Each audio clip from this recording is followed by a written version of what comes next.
And no, I was not prepared. By the time it happened, the party was mostly over. Her parents' backyard was a mess of half-empty glasses, folded patio chairs, and string lights still glowing over a lawn nobody wanted to clean until morning. It had been their 30th anniversary dinner, which meant good food, too much wine, sentimental speeches, and at least 3 relatives asking when Ava was finally going to bring home someone serious. I had been there for all of it because I was always there. My name's Ryan, and Ava Bennett had been the most constant person in my life for almost 8 years. We met in college when she stole the seat across from me in a crowded campus bar and said, "You look like someone who can tell if a first date is going badly." I looked past her shoulder at the guy she'd clearly escaped from and said, "It is if you're already planning your exit route." She laughed, sat down anyway, and made me help her fake a phone call from her cousin in Ohio. 20 minutes later, we were eating fries together like we'd known each other for years. That was how it started. Then somehow she stayed. Study sessions, late grocery runs, apartment moves, phone calls that began with, "Can I vent for 30 seconds, Bahawi?" and ended 90 minutes later. The kind of friendship that builds slowly, and then one day, you realize half your routines orbit another person. Ava was sharp, funny, impossible to rush, and way too good at pretending something wasn't bothering her. She worked in marketing for a fashion startup now. I managed operations for a boutique hotel group. Different worlds, same city, same habit of ending up in each other's lives 3 or 4 times a week without really planning to. People noticed, of course. They always do. Her father once watched Ava steal a bite off my plate, criticize my jacket, and lean against me during a movie night, then muttered, "I've seen less married behavior from actual married couples." Ava threw a pillow at him. I laughed because that was easier than answering. That was always the pattern with us. Easy, close. A little too easy maybe, but never quite crossing the line. Not because I'd never thought about it. I had. Plenty. The problem was that Ava had dated other guys over the years, and I was not interested in being the man who made one wrong move and lost the best friendship I'd ever had. So I did the adult thing, which in my case meant being honest with myself privately and careful with her publicly. That seemed wiser. Most of the time. Tonight was dangerous from the beginning. Ava looked unfairly good in a dark blue dress that should honestly have come with a warning label. Not dramatic, not overdone. Just elegant enough to make every time she laughed feel like a personal attack. I'd helped carry trays, opened wine, rescued one melting cake situation, and survived 2 hours of relatives asking if I was the one. I had smiled and said, "No, just the unpaid labor." Ava had looked at me from across the kitchen with that expression she got when she was trying not to smile too hard. By 11, the older relatives were gone. Her parents had gone upstairs, and only 4 of us were left in the kitchen.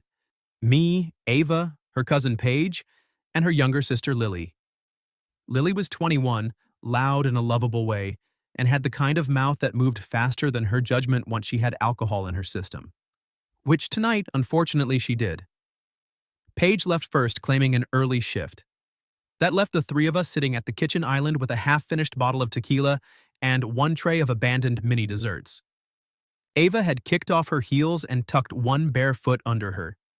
Lily was leaning across the counter explaining with deep personal conviction why nobody should ever trust men who say they just like to keep things casual. I took another sip and said, "That sounds specific." "It is specific," Lily said. Ava pointed at her with a churro. "Don't start." "I'm not starting anything. I'm ending a pattern." "A terrifying sentence," I said. Ava laughed, and when she did, she leaned against my shoulder for a second like it was the most natural thing in the world. That tiny contact did what it always did. It made me aware of everything. The warmth of her arm. The smell of her perfume. The fact that being around her had never once become casual for me, no matter how hard I tried to act like I had this under control. Then her phone buzzed on the counter. She glanced at the screen, groaned, and slid off the stool. "It's Emily from work. If I don't answer, she'll assume the event disaster tomorrow is somehow about her." Lily lifted her glass. "Tell her she's right." Ava ignored that and looked at me. Don't let her bully the tiramisu while I'm gone. No promises. She walked into the hallway with her phone, and the second she disappeared, Lily turned to me with the reckless intensity of a woman who had just remembered a thought she should absolutely not say aloud. "Oh my God," she said, staring at me. That was never the opening to anything good. I frowned. What? Lily looked toward the hallway, then back at me. You seriously don't know? I laughed once. That depends on what you think I'm supposed to know. She pointed at me with her spoon. Every guy she dates? Every single one? She compares them to you. I went still, completely still. Lily, realizing too late that she had just launched a grenade into the room, covered her mouth with one hand. Then she whispered, "Oh no." And at that exact moment, Ava walked back into the kitchen. Ava stopped 3 steps into the kitchen. Lily had gone statue still on her stool, spoon halfway to her mouth, eyes wide with the exact expression of a woman who had just remembered consequences existed. I was sitting there with a glass in my hand and apparently every useful social instinct gone. Ava looked from Lily to me and narrowed her eyes. What? Lily recovered first, which was unfortunate for everyone. Nothing, she said too fast. Ava blinked once. That sounded guilty before it even finished leaving your mouth. Wow, Lily said, nodding like she was impressed with herself. Harsh. Family should feel safer than this. Ava leaned one hip against the island. What did you say? Nothing bad. That is not the reassuring version. Lily looked at me. I looked at the counter. That was answer enough. Ava's whole face changed. Not angry, worse. Alert. She set her phone down slowly and said, very calmly, Ryan, why do you suddenly look like a man who has heard a classified briefing? Lily made a small, doomed sound into her glass. I should have lied. A clean lie, maybe. Something harmless. Something that kept us all alive for another 20 minutes. But I was a little drunk, very off balance, and deeply tired of pretending Ava and I were just an especially committed public service announcement about boundaries. So I went with the safest, honest thing I had. Your sister may have said something she did not mean to say, Lily whispered. I absolutely meant to say it, just not out loud. Ava closed her eyes. Oh my God, she muttered. The room went quiet. Then Ava pointed at Lily. Water. Now. Lily slid off the stool muttering, this family hates truth, and shuffled toward the sink. Ava turned back to me. What did she say? I hesitated. That was enough. Her cheeks changed before the rest of her face did. Not full blush, just a flood of color climbing up too fast to hide. And that was answer enough too. Ava exhaled once through her nose and looked at the ceiling like patience was being rationed. Lily. Again, Lily said, filling a glass. I would like the record to show that I'm the only brave person in this kitchen. Go upstairs. What? Go upstairs before I sell you to a monastery. Lily looked delighted. So it was that. Lily. Fine, she said, already backing toward the hall. Then, because she feared God too little, she pointed at both of us and added, You're welcome, before vanishing. Silence. Ava and I were alone. The dishwasher hummed. One of the string lights outside flickered through the window above the sink. Somewhere upstairs, a floorboard creaked under what I assumed was Lily's continued, terrible judgment. Ava folded her arms, unfolded them, picked up my empty plate, then put it back down without doing anything useful with it. Finally, she said, Well, strong opening. I'm trying not to die. That seems dramatic. That seems fair. Despite everything, I almost smiled. Ava noticed and pointed at me. No, you do not get to enjoy this. I am not enjoying this. You look a little like you are. I look like someone who just found out he has apparently been part of a private comparison chart. That got her. A real laugh, short and mortified, and impossible not to love. She covered her face with one hand. I hate both of you. Only fair if I get to know what category I won. Ava dropped her hand and stared at me.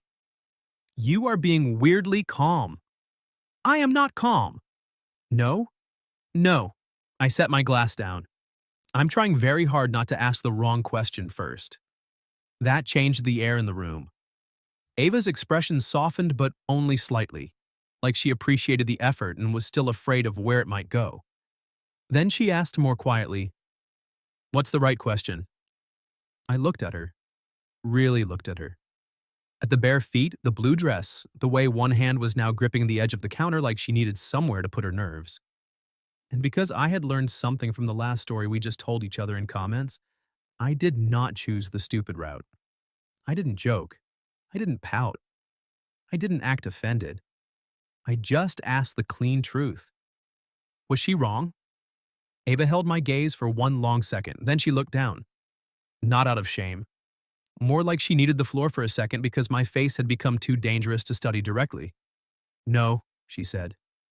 One word. Flat, honest, impossible to mishear. My heartbeat reacted before the rest of me caught up. Ava tucked a loose strand of hair behind her ear and gave a small, helpless shrug. She was drunk and tactless, but not wrong. The kitchen suddenly felt too small. I stepped off the stool. "Ava." She shook her head once. "No, let me say this before I lose the nerve." She looked up at me again, and now there was nothing casual left in her expression. "Yes, I compare people to you. Not in some checklist way, not because you're perfect." A tiny, shaky smile. "You're not. Rude. You'll live." Then her voice lowered. "It's because you ruined normal for me." That landed so hard I forgot how to speak. Ava's eyes stayed on mine. "Every guy I date," she said quietly. "Sooner or later, I realize I'm waiting for him to listen the way you do, or make me laugh the way you do, or notice when I'm lying about being fine the way you do." She swallowed once. "And they don't. Because they're not you." The whole night tilted. Not dramatically, just enough that I knew nothing about it was recoverable in the old way anymore. I opened my mouth, closed it again. Ava let out one breath and looked suddenly furious with herself for being brave. "There. Now, if you say something devastating, at least I can blame tequila and my sister." I took one step toward her, then another. And when I stopped in front of her, close enough that the whole room had narrowed down to one impossible truth and the woman who had just said it, I asked the only question that mattered now. If it's always me, then why have we both been pretending it isn't? Ava looked at me like I had just taken a locked door, turned the handle, and asked why it had been closed so long. Then she let out a quiet, unsteady laugh. "Because," she said, "we were good at this." "At what?" "At being almost something." That line stayed between us, not dramatic, not loud, just painfully accurate. I leaned one hand on the counter beside her. "That's not really an answer." "I know." She glanced toward the hallway where Lily had disappeared, then back at me. "But it's the truest short version." I nodded once. "Give me the longer one." Ava took a breath. The kind that says, "Fine, but if I do this, we're not going back." "We've been in each other's lives for 8 years, she said. "You were there when my first real job made me miserable. You were there when my grandmother got sick. You were there when I moved twice in 1 year and cried in a Target parking lot because I couldn't find my coffee maker and took it as a personal attack." A tiny smile flickered. "You know me in a way that's built, Ryan, not guessed." "I know. That was the problem." I frowned. "How is that the problem?" "Because if I got this wrong," she said quietly, "I wouldn't just lose a guy I liked. I'd lose you, the actual you. Tuesday night takeout you, ride to the airport you. The person I call when life gets weird or wonderful or both." That landed. Hard. Not because I hadn't thought some version of it before, because hearing her say it out loud made it impossible to hide behind anything safer. Ava's fingers were still curled around the edge of the counter. I could see the tension in them. "And then time passed," she said. "And the longer nothing happened, the more it started to feel fixed. Like maybe this was what we were meant to be, and maybe wanting more was selfish." I shook my head immediately. "It wouldn't have been selfish." She gave me a look. "That is a very convenient opinion to have now." "Fair." I exhaled. Okay, then my turn. Ava straightened just a little, bracing. I didn't say anything, I told her, because you mattered too much to risk making you uncomfortable. And because every time I thought maybe there was something there, the timing got messy. You were seeing someone. Or I was trying to convince myself not to complicate the one relationship in my life that actually worked. Her eyes softened. Not because it was romantic, because she understood it. I added, never wanted to be the guy who made your life harder just because I couldn't keep my feelings organized. That changed her face. Something in it melted. Oh, she said quietly. Yeah. We stood there in the yellow kitchen light, close enough to hear each other breathe. Both of us apparently discovering that the same fear had been wearing two different coats this whole time. Ava looked down once, then back up. So we've basically been protecting the same thing from each other? That seems offensively accurate. A laugh escaped her before she could stop it. Then she bit her lip and asked, Were you ever going to tell me? I answered honestly. Yes. That surprised her. I could tell because her brows lifted a fraction. Really? Yes, I just didn't know when. I gave her a helpless shrug. There never seemed to be a version that didn't sound like I was trying to set a bomb down gently. Ava smiled. You've had metaphors ready for this? I've had a distressing amount of internal material, actually. That got another laugh out of her. Good. The room needed it. Then the laughter faded and something quieter took its place.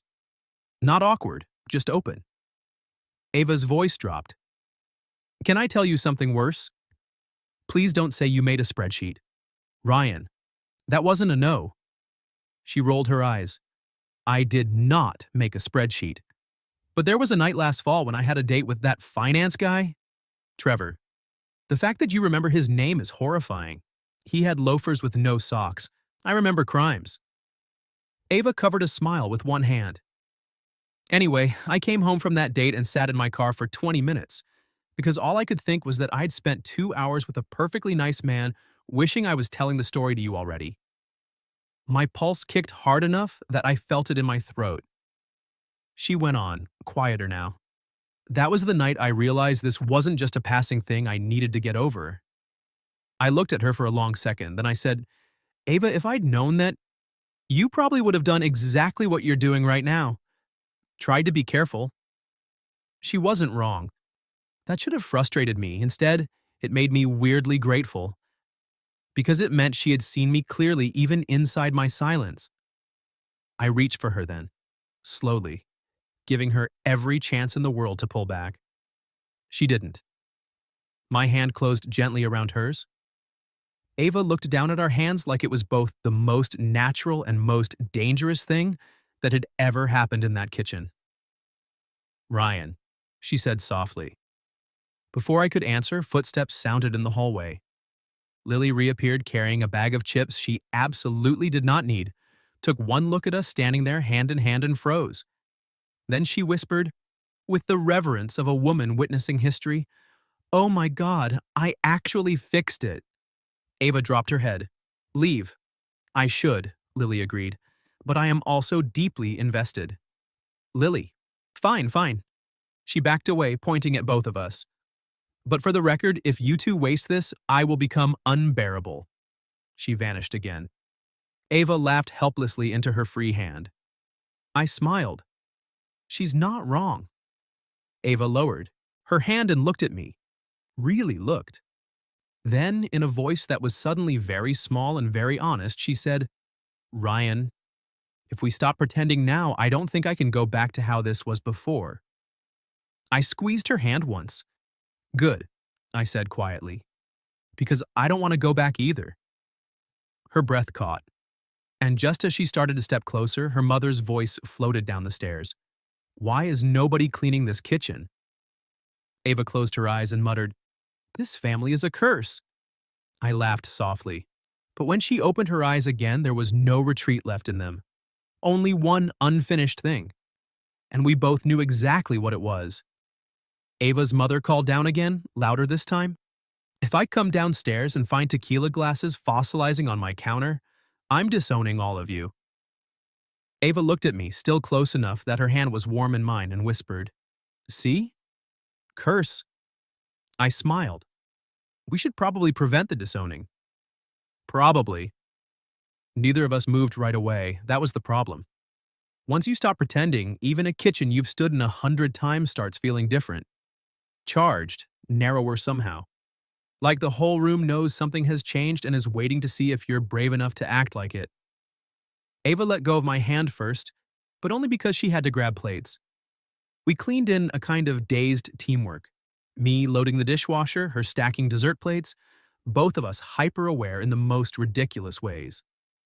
Every time our shoulders brushed, it felt louder than Lily's entire personality. And Lily, of course, reappeared 2 minutes later. She leaned in the doorway, eating chips she had absolutely gone upstairs to find, as an excuse to spy, and said, "I just want to say that history often misunderstands heroes at first." Ava didn't even turn around. "Go away. I'm not staying. I'm curating the emotional atmosphere." "You are one sentence away from being thrown into the yard," I said. Lily grinned. "Worth it." Then their mother came down, took one look at the three of us, and immediately understood more than I was comfortable with. Not the details, just the shift. Mothers do that. She set a serving tray on the counter and looked between Ava and me. "You two seem weird." Lily made a choking sound into her chips. Ava pointed at her. "This one is why." Her mother narrowed her eyes. "That explains nothing." "It's late," Ava said quickly. "Everyone's tired." That was technically true, but not helpful. Her mother studied us for one more second, then, because apparently the women in this family were terrifying in different directions, she just smiled very slightly and said, "Mm-hmm." Then she went back upstairs. Lily looked delighted. "Oh, she knows." Ava grabbed a dish towel and threw it at her face. By the time the kitchen was done, the house had gone quiet. The string lights still glowed softly out back, and through the window the yard looked silver blue and still. Lily finally disappeared for real, after promising she expected progress by sunrise. Ava groaned. "I am never speaking to her again." "You absolutely will." "I know, it's upsetting." We stood there alone in the clean kitchen, the silence settling in around us properly now. No dishes, no interruptions, no place left to hide behind chores. Then Ava nodded toward the back door. "Come outside with me." I followed her into the yard. The night air was cool enough to clear the tequila out of my head and leave everything else sharper. The string lights hung over the patio, throwing that soft amber glow over the chairs and the half-folded tablecloths, and Ava stopped near the far edge of the deck where the noise of the house couldn't reach us. She wrapped her arms around herself and looked out at the dark lawn. "I keep trying to figure out what the right thing to say here is." "You don't have to get it perfect." "That's easy for you to say." "No," I said, stepping beside her. "It really isn't." That made her turn to me. I took a breath. Then I said the thing I should have said a long time ago. Only now I said it without hiding behind caution so hard that it killed the truth. "I've loved being your best friend," I told her. I never took that lightly. But I think part of why I was always so careful is because, somewhere along the way, I wanted more than that. And I knew it. Ava's face softened. Not surprised. Just relieved. "I know," she said quietly. That got me. "You knew?" "Not all at once. But enough." She smiled a little. "You're good at hiding, Ryan. You're not good at not caring." Fair. I stepped closer. Then here's the part I don't want to hide anymore. If every guy gets compared to me, I held her eyes. I'd really like a chance to stop being the comparison and actually be the one. Ava's breath caught. Then she laughed softly, the kind that shows up when someone has spent too long bracing and suddenly doesn't have to. "That," she said, "is annoyingly good." "I worked hard on it." "No, you didn't." "True." She was smiling now, but her eyes had gone bright in a way that made the whole night feel suddenly fragile and important at once. Then she asked very quietly, "So, what happens now?" "Now?" I said. "I take you on a real date." "A real date?" "Yes, on purpose. Not as your family's favorite unpaid laborer. Not as the safe guy in the kitchen after midnight, an actual date. Ava tilted her head. And if I say yes? I try not to look unbearably smug. You will fail. Probably. She looked at me for one long second, then she said, yes. Just that. Simple. Certain. Enough to change everything. I touched her face, gave her time to stop me, and when she didn't, I kissed her. No tequila haze, no misunderstanding, no audience except a backyard full of string lights, and the distant possibility that Lily was absolutely peeking through a curtain somewhere. Ava kissed me back like the answer had been waiting longer than either of us wanted to admit. When we pulled apart, she rested her forehead against mine and whispered, "My sister is going to be unbearable forever." She earned it a little. She really did. A month later, she still brought that night up whenever she wanted to annoy me. Lily referred to herself as the architect of destiny. Ava and I went on our real date, then another after that, and the strange part was how natural it all felt. Not sudden, not fragile, just right in a way that made me wonder why we'd both spent so long calling it something smaller. What would you have done if you were sitting in your best friend's family kitchen after a few drinks, and her little sister suddenly blurted out that she compares every guy she dates to you? And have you ever gone through something like that with someone you weren't supposed to want? Tell me your story in the comments. If you enjoyed this one, leave a like, subscribe, and I'll see you in the next video.